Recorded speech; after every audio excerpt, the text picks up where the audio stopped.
بسم اللہ الرحمن الرحیم۔ معزز ناظرین، قبر سے سیدھی جہنم میں جانے والی عورتوں کے 6 گناہ، 6 عادتیں عورت کو قبر سے سیدھا جہنم میں لے کر جائیں گی۔ یہ 6 بری عادتیں اللہ تعالیٰ کو انتہائی ناپسند ہیں۔ معزز ناظرین، ایک دفعہ حضرت علی رضی اللہ تعالیٰ عنہ اور حضرت فاطمہ رضی اللہ تعالیٰ عنہما آپ صلی اللہ علیہ وآلہ وسلم کے گھر تشریف لے گئے۔ حضرت علی رضی اللہ عنہ فرماتے ہیں کہ جب ہم حضور نبی کریم صلی اللہ علیہ وآلہ وسلم کی خدمت اقدس میں حاضر ہوئے تو دیکھا کہ نبی کریم صلی اللہ علیہ وآلہ وسلم رو رہے ہیں اور آپ صلی اللہ علیہ وآلہ وسلم پر گریہ طاری ہے۔ جب میں نے آپ صلی اللہ علیہ وآلہ وسلم کی یہ حالت دیکھی تو عرض کیا، یا رسول اللہ صلی اللہ علیہ وآلہ وسلم، میرے ماں باپ آپ پر قربان ہوں، آپ کو کس بات نے رلایا ہے؟ تو آپ صلی اللہ علیہ وآلہ وسلم نے جواب میں فرمایا، میں نے شب معراج میں اپنی امت کی عورتوں کو جہنم کے اندر قسم قسم کے عذابوں میں مبتلا دیکھا ہے، اور ان کو جو عذاب ہو رہا تھا وہ اتنا شدید اور ہولناک تھا کہ اس عذاب کے تصور سے مجھے رونا آ رہا ہے۔ پھر حضور اقدس صلی اللہ علیہ وآلہ وسلم نے اس کی وضاحت فرمائی کہ میں نے جہنم کے اندر عورتوں کو کس کس طرح کے عذاب میں مبتلا دیکھا۔ چنانچہ آپ صلی اللہ علیہ وآلہ وسلم نے فرمایا، میں نے ایک عورت کو دیکھا کہ وہ اپنے بالوں کے ذریعے جہنم میں لٹکی ہوئی ہے اور اس کا دماغ ہنڈیا کی طرح پک رہا ہے۔ ناظرین کرام، ایک تو خود جہنم کے اندر ہونا بذات خود کتنا ہولناک عذاب ہے، اور پھر بالوں کے بال لٹکنا یہ انتہائی تکلیف دہ عذاب ہے۔ اس کے بعد پھر دماغ کا ہانڈی کی طرح پکنا یہ تیسری سزا ہے۔ آپ صلی اللہ علیہ وآلہ وسلم نے فرمایا، میں نے دوسری عورت کو جہنم میں اس طرح دیکھا کہ وہ زبان کے بل لٹکی ہوئی ہے۔ تیسری عورت کو میں نے دیکھا کہ اس کے دونوں پاؤں سینے سے بندھے ہوئے ہیں اور اس کے دونوں ہاتھ پیشانی کے ساتھ بندھے ہوئے تھے۔ چوتھی عورت کو میں نے اس طرح دیکھا کہ وہ چھاتیوں کے بل جہنم میں لٹکی ہوئی ہیں۔ پھر پانچویں عورت کو میں نے اس حالت میں دیکھا کہ اس کا چہرہ خنزیر کے چہرے کی طرح اور اس کا باقی جسم گدھے کی طرح ہے، مگر حقیقت میں وہ عورت ہے اور سانپ اور بچھو اس کے ساتھ لپٹے ہوئے ہیں۔ پھر آپ صلی اللہ علیہ وآلہ وسلم نے فرمایا کہ چھٹی عورت کو میں نے اس حالت میں دیکھا کہ وہ کتے کی شکل میں ہے اور اس کے منہ کے راستے سے جہنم کی آگ داخل ہو رہی ہے اور پخانے کے راستے سے باہر نکل رہی ہے، اور عذاب دینے والے فرشتے جہنم کے گرد سے اس کو مار رہے ہیں۔ اس کے بعد حضرت فاطمہ الزہرا رضی اللہ تعالیٰ عنہا فرمانے نے عرض کیا کہ ابا جان، ان عورتوں پر یہ عذاب ان کے کون سے اعمال کی وجہ سے ہو رہا تھا؟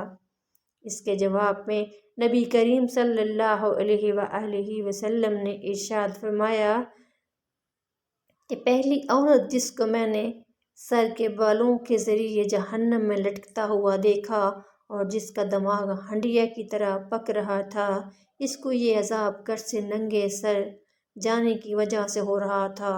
وہ عورت نامحرم مردوں سے اپنے بالوں کو نہیں چھپاتی تھی۔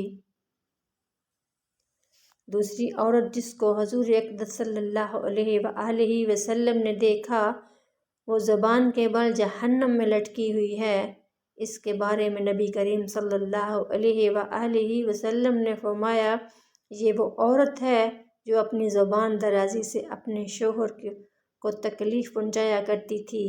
بعض عورتوں میں بلا شبہ یہ بری خصلت پائی جاتی ہے کہ وہ بہت ہی بد اخلاق، زبان دراز، بدگو اور بہت زیادہ زبان چلا کر اپنے شوہر کو تکلیف پہنچانے کی عادی ہوتی ہیں، اور یہ بات مرد کے لیے بھی جائز نہیں ہے کہ وہ اپنی زبان سے اپنی بیوی کو ناحق تکلیف پہنچائے یا اس کو ستائے اور پریشان کرے۔ مرد کے لیے یہ بات باعث عذاب اور باعث وبال ہے۔ لیکن اس حدیث میں یہ صرف خاص عورتوں کے متعلق بیان کی جا رہی ہے۔ یہ بات پر شوہر سے لڑنا اور بدتمیزی کرنا اور ایسی باتیں کرنا کہ جس سے شوہر کا دل دکھے، ایسی خواتین کے بارے میں یہ عذاب بتایا گیا ہے کہ انہیں جہنم میں زبان سے لٹکایا جائے گا۔ تیسری عورت جس کو حضور نبی کریم صلی اللہ علیہ وآلہ وسلم نے دیکھا کہ وہ اپنی چھاتیوں کے بل لٹکی ہوئی ہے، اس کے بارے میں آپ صلی اللہ علیہ وآلہ وسلم نے فرمایا کہ یہ وہ عورت ہے جو شادی شدہ ہونے کے باوجود دوسرے مردوں سے ناجائز تعلقات رکھتی تھی۔ شریف اور باحیا عورتیں تو اس کا تصور بھی نہیں کر سکتی، اسی طرح شریف اور باحیا مرد بھی اس بات کا تصور نہیں کر سکتے۔ چوتھی عورت جس کو حضور اقدس صلی اللہ علیہ وآلہ وسلم نے اس حالت میں دیکھا کہ اس کے دونوں پاؤں سینے سے بندھے ہوئے ہیں، اور اس کے بارے میں نبی کریم صلی اللہ علیہ وآلہ وسلم نے فرمایا جو دنیا میں جنابت اور حیض سے پاک صاف رہنے کا اہتمام نہیں کرتی تھی اور نماز کے ساتھ بڑی لاپرواہی کرتی تھی بلکہ مذاق کا معاملہ کرتی تھی۔ پانچویں خاتون جس کو رحمت دو عالم صلی اللہ علیہ وآلہ وسلم اس حالت میں دیکھا کہ اس کا چہرہ خنزیر کی طرح ہے اور باقی جسم گدھے کی طرح تھا، سانپ اور بچھو اس کے گرد لپٹے ہوئے تھے، آپ صلی اللہ علیہ وآلہ وسلم نے فرمایا یہ وہ عورت تھی کہ جس کو جھوٹ بولنے اور چغلی کھانے کی وجہ سے عذاب ہو رہا تھا۔ ناظرین کرام، یہ گناہ صرف عورتوں کے ساتھ خاص نہیں بلکہ اگر مردوں کے اندر بھی یہ گناہ فروغ پا جائیں تو ان کی بھی پکڑ ہوگی، ان پر بھی عذاب ہوگا۔ چھٹی عورت جس کو حضور نبی کریم صلی اللہ علیہ وآلہ وسلم نے اس حالت میں دیکھا کہ وہ کتے کی شکل میں ہے اور اس کے منہ میں آگ داخل ہو رہی ہے اور پخانے کے راستے سے نگ باہر آ رہی ہے اور فرشتے جہنم کے گرد سے اس کو مار رہے ہیں، اس کے بارے میں آپ صلی اللہ علیہ وآلہ وسلم نے فرمایا اس عورت کو یہ عذاب دو گناہوں کی وجہ سے ہو رہا ہے، ایک حسد کی وجہ سے اور دوسرا احسان جتانے کی وجہ سے۔ حضرت عبداللہ بن عباس رضی اللہ تعالیٰ عنہ بیان کرتے ہیں کہ رسول اللہ صلی اللہ علیہ وآلہ وسلم نے فرمایا مجھے آگ دکھائی گئی تو میں نے اس جیسا خوفناک منظر کبھی نہیں دیکھا، اور میں نے جہنم میں اکثریت عورتوں کی دیکھی ہے۔ تو صحابہ رضوان اللہ اجمعین کہنے لگے اے اللہ کے رسول صلی اللہ علیہ وآلہ وسلم وہ کیوں؟ تو نبی کریم صلی اللہ علیہ وآلہ وسلم نے فرمایا اپنے کفر کی وجہ سے۔ تو آپ صلی اللہ علیہ وآلہ وسلم سے یہ پوچھا گیا وہ اللہ تعالیٰ کے ساتھ کفر کرتی ہیں؟ تو نبی کریم صلی اللہ علیہ وآلہ وسلم نے فرمایا کہ وہ خامد کی ناشکری کرتی ہے۔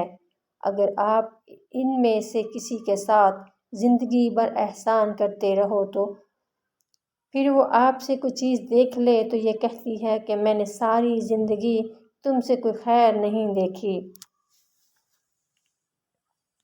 حضرت سعید خدری رضی اللہ تعالیٰ عنہ بیان کرتے ہیں کہ نبی کریم صلی اللہ علیہ وآلہ وسلم عید الاضحیٰ یا عید الفطر کے لیے عیدگاہ کی طرف نکلے تو عورتوں کے پاس گزرے تو فرمانے لگے اے عورتوں کی جماعت صدقہ و خیرات کیا کرو، بے شک مجھے دکھایا گیا ہے کہ تمہاری جہنم میں اکثریت ہے۔ تو وہ کہنے لگی اے اللہ کے رسول صلی اللہ علیہ وآلہ وسلم وہ کیوں؟ تو نبی کریم صلی اللہ علیہ وآلہ وسلم نے فرمایا تم گالی گلوچ بہت زیادہ کرتی ہو اور خاوند کی نافرمانی کرتی ہو، میں نے دین اور عقل میں ناقص تم سے زیادہ کوئی نہیں دیکھا، تم میں سے کوئی ایک اچھے بھلے شخص کی عقل خراب کر دیتی ہے۔ وہ کہنے لگی اے اللہ کے رسول صلی اللہ علیہ وآلہ وسلم تو ہمارا دین اور ہماری عقل میں نقص ہے کیا؟ تو آپ نبی کریم صلی اللہ علیہ وآلہ وسلم نے فرمایا کیا عورت کی گواہی نصف مرد کے برابر نہیں؟ تو وہ کہنے لگی کیوں نہیں؟ تو نبی کریم صلی اللہ علیہ وآلہ وسلم نے فرمایا تو یہ اس کی عقل کا نقصان ہے، کیا جب کسی کو حیض آئے تو وہ نماز اور روزہ نہیں چھوڑتی؟ تو وہ کہنے لگی کیوں نہیں؟ تو نبی کریم صلی اللہ علیہ وآلہ وسلم نے فرمایا یہ اس کے دین کا نقصان ہے۔ تمام خواتین کو ہماری یہ نصیحت ہے کہ وہ اسلام کے شعائر اور فرائض پر عمل کریں اور خاص کر نماز پڑھیں اور ان اشیاء سے دور رہیں جو کہ اللہ تعالیٰ نے حرام کی ہے، خاص کر اس شرک سے جو کہ عورتوں کے اندر مختلف صورتوں میں پھیلا ہوا ہے، مثلا اللہ تعالیٰ کے علاوہ دوسروں سے حاجات پوری کروانا اور جادوگروں سے اور نجومیوں کے پاس جانا۔ ہم اللہ تعالیٰ سے دعا گو ہیں کہ ہم سب کو جہنم کی آگ سے محفوظ فرمائے اور ایسے قول و عمل کرنے کی توفیق عطا فرمائے جو اللہ تعالیٰ کی پسندیدہ ہوں۔ آمین ثم آمین۔ ناظرین، مزید اسلامک ویڈیوز دیکھنے کے لیے ہمارے چینل کو سبسکرائب کر لیں۔ شکریہ۔